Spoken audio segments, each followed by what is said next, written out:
going back to the same login screen, I am going now to log in as the teacher. So I am using the username which was given to me previously, entering my password.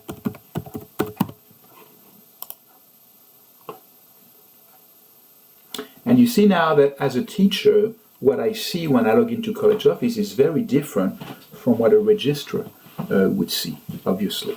And what the teacher sees here is the list of all the terms during which he is either teaching a class or advising a student.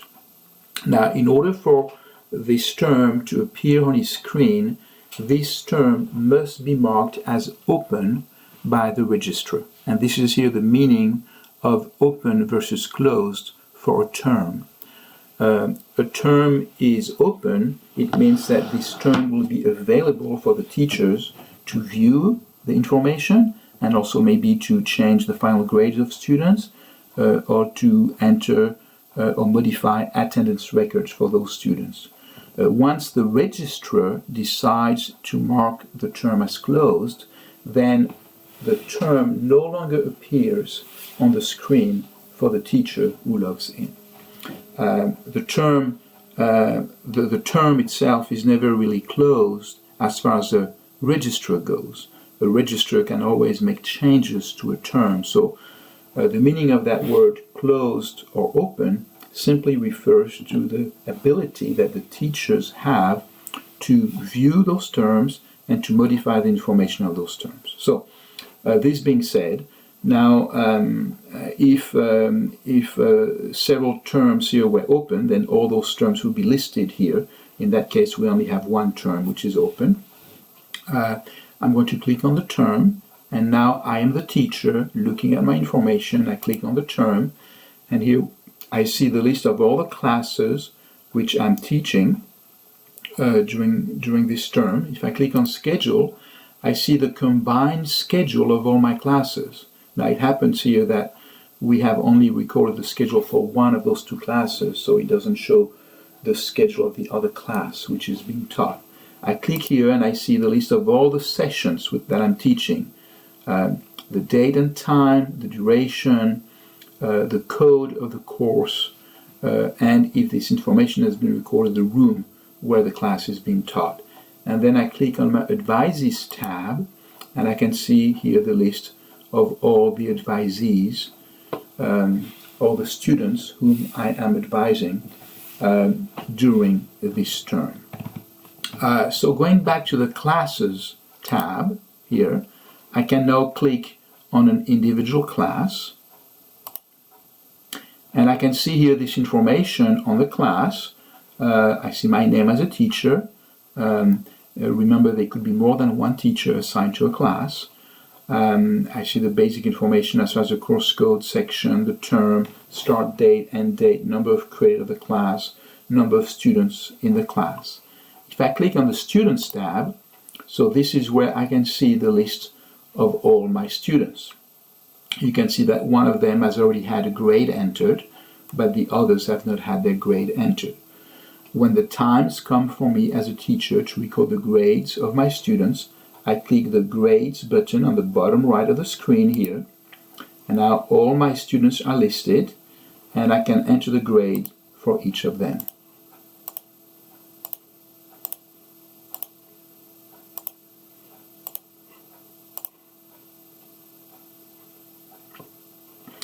Note also that if I click on the schedule, I see the schedule specific for this class, and if I click on Sessions, I can see all the class sessions, all the times that this class is going to meet. The date and time, the duration of the class by default, the room number if this information has been recorded. In order to take attendance for one of those classes that I'm teaching, let's say I taught the class now on Thursday, January 12th, 2017 at 6:30, I click on the class session. I have here the information on the class session, reminding me in the title here, you see the code, the date, and the time, the same information being here, But then I go to the attendance tab, and I have here the list of all my students. Now, because of the way the registrar or the administrator of the system has configured College Office, it happens that by default, all students have an attendance marked as absent. Absent by default, unless the teacher is going to go in and mark them as present. Now, this is a choice of the administrator of your school, and they could configure it in such a way that instead of being absent by default, the students are present by default, or the students have an unknown attendance status by default. Now, if I want to take the attendance, I have two ways of doing this. One is I click on the attendance button on the bottom right here, and now here's the list of all of my students, and for each of them I can say, okay, he was present, he was present, he was late, and he was not excused. The excused here, of course, would only apply to the case when a student is late or a student is absent. And let's say that Peter James was absent, but in his case he's excused. And Paul Martin was present. And now I say this information, and now you see this information is reflected here. Those students were present, this one is absent and excused, and this one is late. I could also modify this information individually for each student, which gives me the possibility to enter a little more information. Let's say, for example, I go on this student, Peter James, and I have here the same attendance status. Now, there is here the possibility to have a custom defined status if the administrator of your school has defined that. This would be only really for kind of special usage, and normally this would not be used as a feature. Here is where I can select if it is excused or not, and here the possibility for me to enter a note on the attendance of that student. Maybe he was excused, and I want to write here the reason why he was excused.